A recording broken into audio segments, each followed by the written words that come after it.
After the group trip, I found a $12,000 charge on my card. My sister said, it was for the whole family. Don't ruin the vibe. I smiled and said, then you'll love what's coming. That's when the floorboards started shaking. I wish I could say I was shocked, but honestly, I wasn't. I mean, I was annoyed. Deeply, almost poetically annoyed. But shocked. No. That would have required some degree of belief that this one time, my family wouldn't find a way to creatively screw me over and gaslight me into pretending it was a group hug. The charge showed up the Monday after we got back. I was sitting in my apartment, still in the hoodie I'd worn on the flight, trying to remember if my suitcase was still in the car or had somehow made it into the hallway. It hadn't, but my bank app had made it to the top of my notifications list. $12,087.42.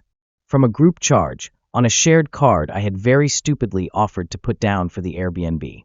And by Airbnb, I mean the basic beachfront rental I'd agreed to help book.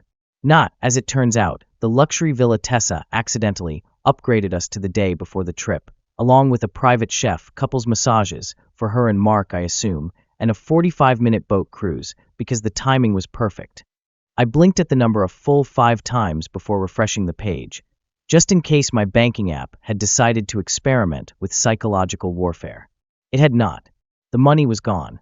My account looked like it had just survived a heist and was trying to act normal, but the trauma was visible in every line item. I texted Tessa. Me. Hey, just saw a $12,000 charge on the card. Was that supposed to be split? She responded 3 minutes later. Tessa. It was for the whole family. Don't ruin the vibe. Right. The vibe. God forbid I ruin the sacred energy of, let's all pretend this is fine while Eli foots the bill. I stared at my screen for a long time. Not because I didn't know what to say, but because I knew exactly what to say, and it was either going to be the calmest sentence I've ever typed, or the kind of message that got screenshotted and added to family group chats with the caption, he's being weird again. So I went with calm. Me. Then you'll love what's coming. She didn't respond. She probably assumed I was being sarcastic, which to be fair, I usually am. But not this time. I closed the app, took a slow sip of cold coffee, and opened a spreadsheet. I had a name in mind before I'd even typed the first line. Expenses Tessa won't pay back, again, .xlsx. By the time I finished the first tab, I'd added 5 more columns. I wasn't just going to ruin the vibe. I was going to end the whole playlist. Now, in case you think I'm overreacting, or that maybe this was a one-time thing, I'd like to offer a short and deeply depressing montage of moments from my financial life over the last 10 years. Age 23, Tessa borrows $500 to cover an emergency vet bill. The pet, a goldfish. The emergency? She forgot to feed it. The $500? Never returned. Age 26, she borrows my car for 2 hours. Comes back 3 days later with a cracked bumper and a new boyfriend. Age 29, I co-sign a lease for her because she can't afford the deposit. She gets evicted for throwing an engagement party that included a live DJ and a smoke machine. In a 1-bedroom. So no, this wasn't new. It was just bigger, more dramatic, and frankly more expensive than usual. After the vacation, the group chat stayed lively for exactly 3 days. Tessa sent pictures of sunsets and cocktails with captions like #FamilyVibes and best trip ever. Everyone responded with heart emojis and fire gifs. No one mentioned the money. I stayed quiet, not because I didn't care. I deeply cared, but I'd learned something important over the years. If you react too fast, you become the problem. If you wait just long enough, you become the story. On Thursday, Tessa called. Hey, big bro, she chirped, like she hadn't just digitally mugged me 4 days earlier. Hey, I said flatly. So about the card. I know it looks like a lot, but it all balanced out, right? You got the points. Ah yes, the frequent flyer points. A whole 900 of them. Enough to buy half a soda at the airport. You charged 12 grand, I said. She sighed, like I was the one who was being difficult. We all benefited. Don't be weird. You're doing fine. You have that job that's like really stable or whatever. I closed my eyes. I could practically hear her flipping her hair through the phone. I work in IT, I said. Not as a human ATM. She laughed. You're so dramatic. Anyway, I gotta run. We're looking at places in Tahoe for Labor Day. Talk soon.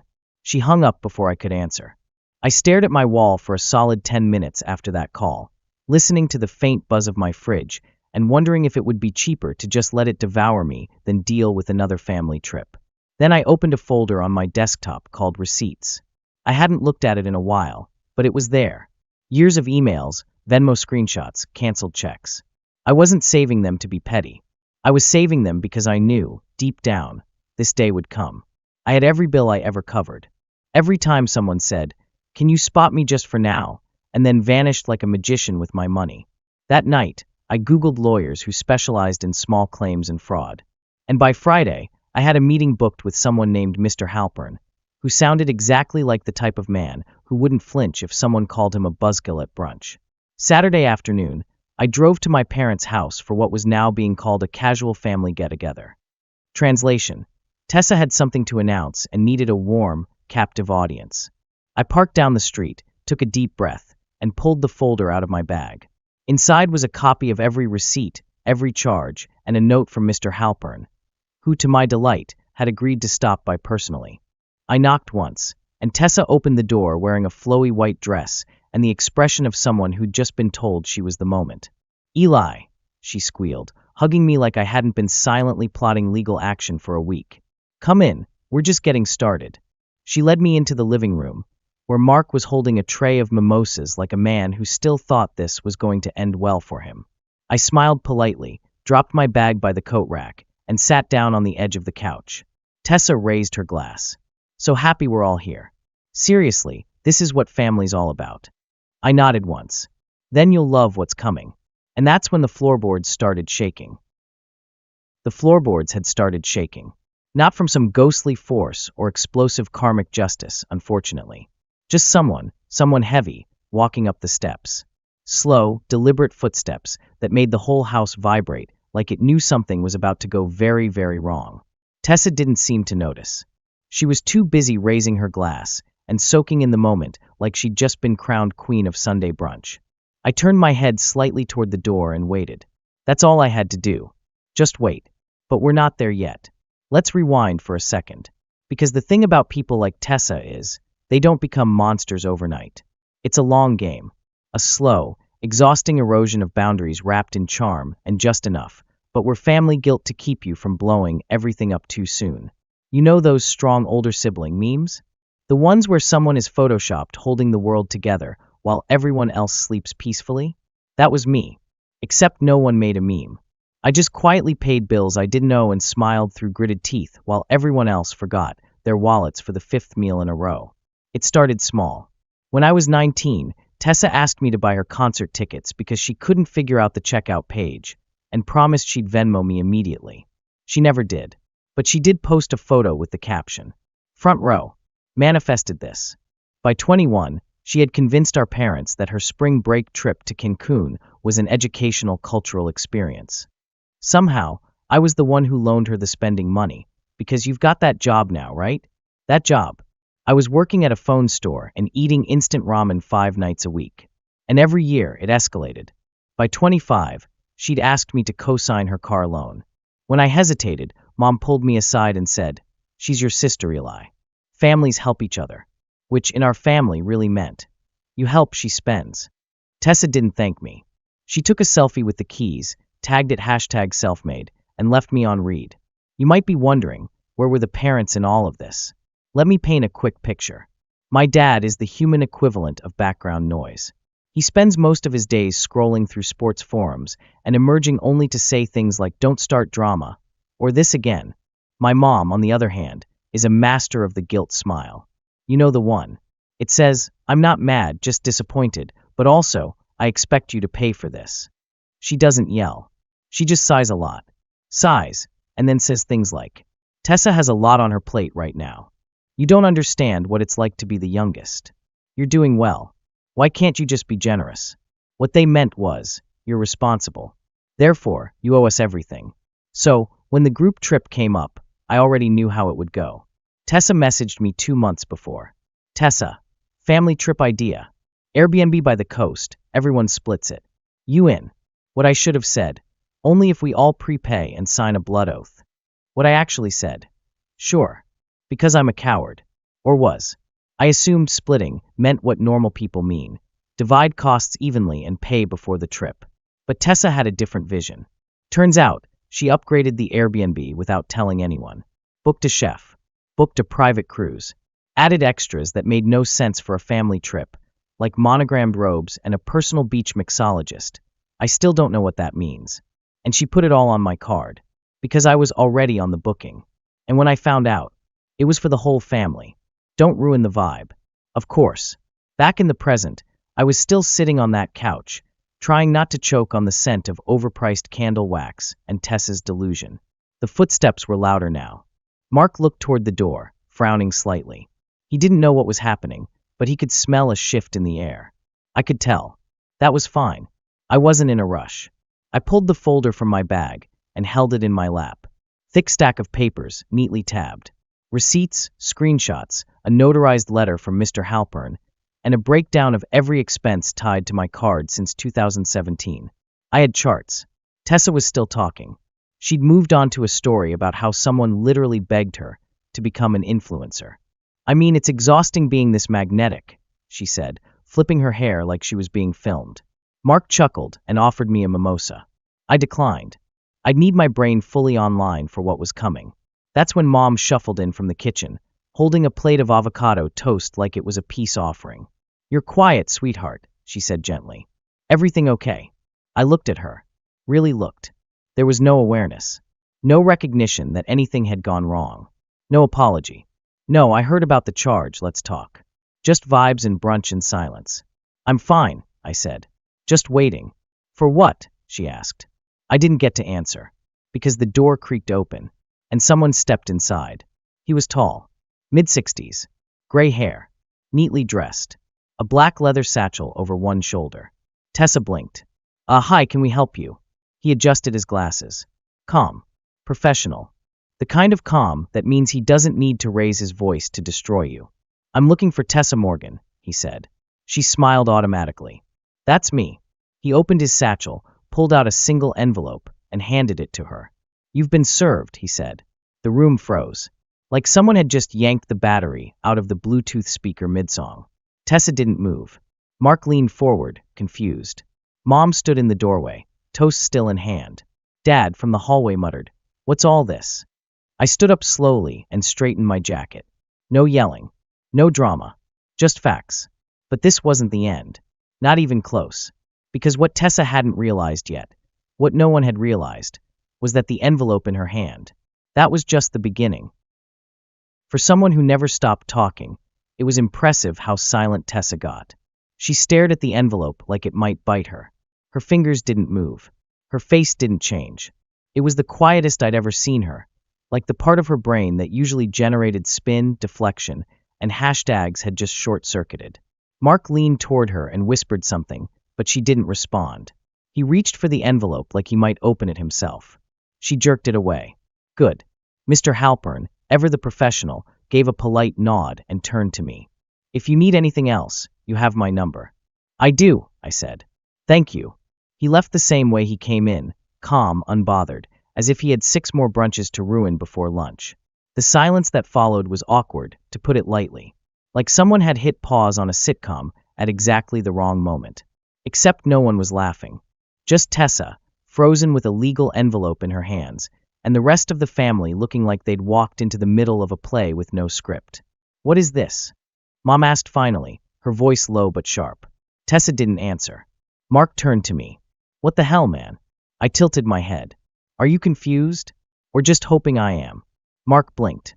"You brought a lawyer to brunch?" "I didn't bring him," I said. "He brought the law." "There's a difference." Tessa finally found her voice, barely. "This is ridiculous," she snapped. "You're suing your own sister?" I shrugged. "Not suing. Just pursuing repayment. Formally. Legally. Since all other methods seem to be incompatible with your lifestyle." "I told you I'd pay you back," she shouted. "Really? When?" I pulled out my phone.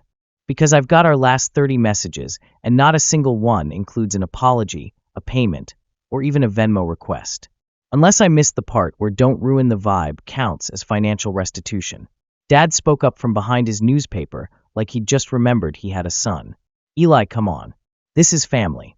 "That line," I said, has been used to excuse everything from unpaid rent to stolen identity.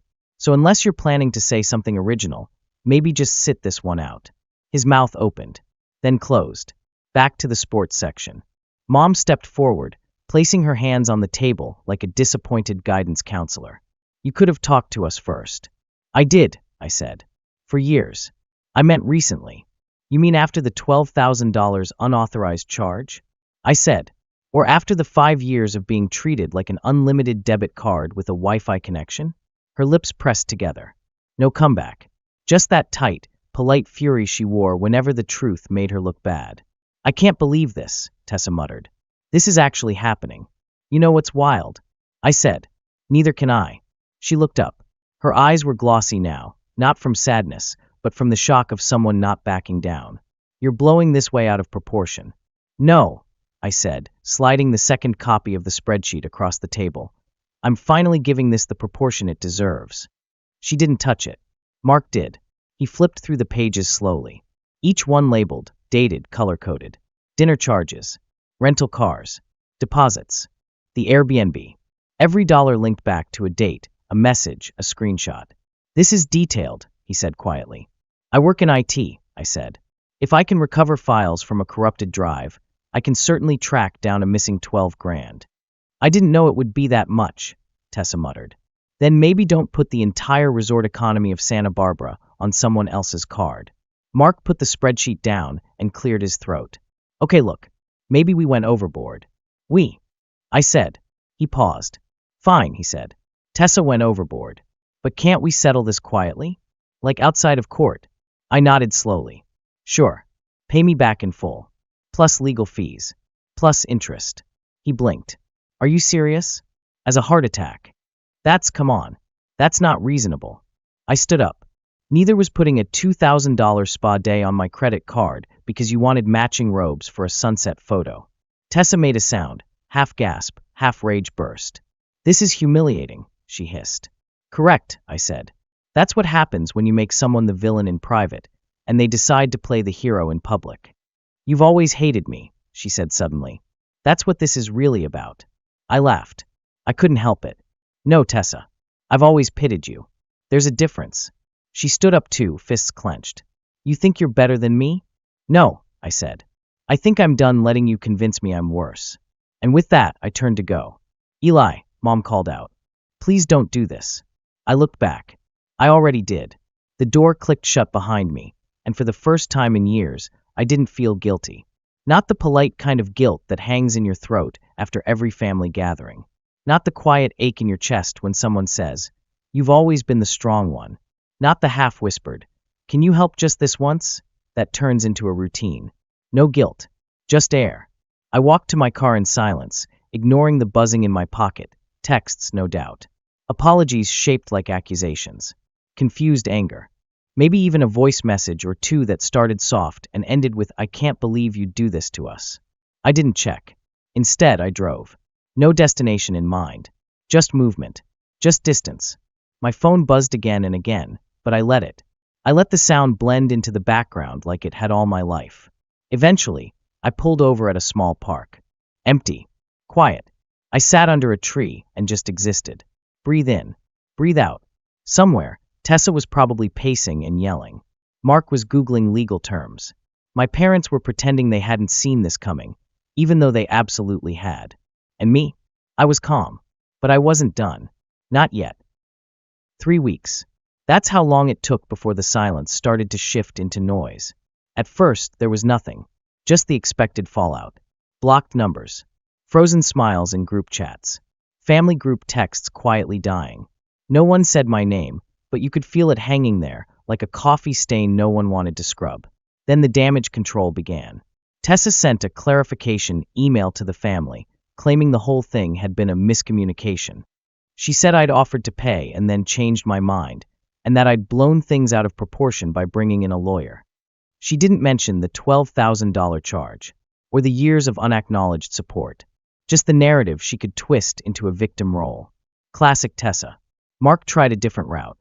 He emailed my lawyer with an offer. He'd pay back a third of the money if I dropped everything. We declined. Mr. Halpern, to his credit, handled it with the kind of dignity I will never master. He simply replied, "We're not interested in partial accountability." A few days later, Tessa posted a vague Instagram story. A close-up selfie. Puffy eyes. Caption: "Some people will betray you the second you stop giving." Cue the sad playlist and 3 passive-aggressive Bible verses. I didn't respond. What was I going to say? Actually, I betrayed you by enforcing a boundary. Sorry I didn't Venmo the emotional labor tax you think I owe you for being the fun one. No, I was done playing their PR game. Instead, I focused on my life, which, for the first time in years, felt like it actually belonged to me. I got a raise at work. Apparently, showing up not emotionally hollowed out by family drama makes you better at your job. Who knew? I started sleeping better. 8 meals that weren't delivered in a panic between passive-aggressive phone calls. I moved into a new apartment, one with no shared walls and no risk of surprise visits. I changed my number, updated my emergency contacts, put Aunt Claire at the top of the list. She was the only one who'd reached out after everything happened. She sent a card, handwritten, short and simple. "You did the right thing. I wish I'd done it years ago. Claire." I cried when I read it, not because it was sad, but because it was the first time someone in the family acknowledged what it had cost me to finally say no. 2 months after the brunch incident, I got a letter in the mail. No return address. But I recognized the handwriting. Inside was a check for $1,000. And a note. Asterisk she left me. Said I wasn't loyal enough to her during the whole thing. I should have stopped her sooner. I know this doesn't fix it, but it's a start. Mark asterisk. I didn't reply, but I didn't tear it up either. It was the first money I'd ever gotten back. The civil suit didn't need a courtroom. Her lawyer folded after we refused to settle. She's paying it back now, every cent. Not because she wanted to, but because she had no choice left. As for Tessa, last I heard, her account had been flagged for suspicious activity. Not from me, just karma doing its thing. She lost a brand deal with a travel agency after someone forwarded them screenshots of the legal filing. She claimed defamation. The agency quietly cut ties. The whispers in the family haven't stopped. Some blame me. Some blame her. Some pretend it never happened. That's fine. Let them squirm in the silence. Because for the first time in my life, I'm not stuck in it. A few weeks ago, I was at a small neighborhood cafe, sipping coffee, reading, and minding my own business, when someone I went to high school with walked in. They recognized me. We chatted for a minute, catching up. Then they lowered their voice and said, "Hey, I heard what happened with your sister. That's wild." I braced myself for judgment. But instead, they just nodded and added, "Good for you." Most people never get out. I didn't know what to say. Just smiled. But it stuck with me. You know what no one tells you? Peace is weird at first. You expect it to feel like fireworks. A big celebration. A victory parade with people cheering your name. But it's not. It's quiet. It's eating dinner without a single text asking for help. It's not flinching when the phone buzzes. It's walking past the bank app on your phone and not breaking into a cold sweat. It's silence, and realizing that silence isn't empty. It's space. Room for your own voice. Your own thoughts. Your own life. And that's worth more than anything they ever took. I still think about it sometimes. That moment. The envelope. The look on Tessa's face when someone finally told her no, and backed it up with paperwork. Part of me wishes it didn't have to go that far. That someone else would have stepped in sooner. That maybe, just maybe, my parents would have said, "This isn't okay." Instead of, "Can't we just move on?" But another part of me knows, if I hadn't done it then, I never would have done it at all. If I hadn't made a scene, I'd still be paying for hers. Sometimes I still wonder if I went too far. Should I have tried one more conversation? Another chance to explain how much it hurt? Another round of quiet disappointment that no one heard me? Or maybe, just maybe, this was the only way they'd ever listen. What do you think? Did I go too far? Or was I finally just setting a boundary they couldn't ignore? Let me know in the comments. I want to hear what you'd have done. And if you made it to the end of this story, don't forget to subscribe for more just like this. Because sometimes, the only way to stop being the family's doormat is to close the door. For good.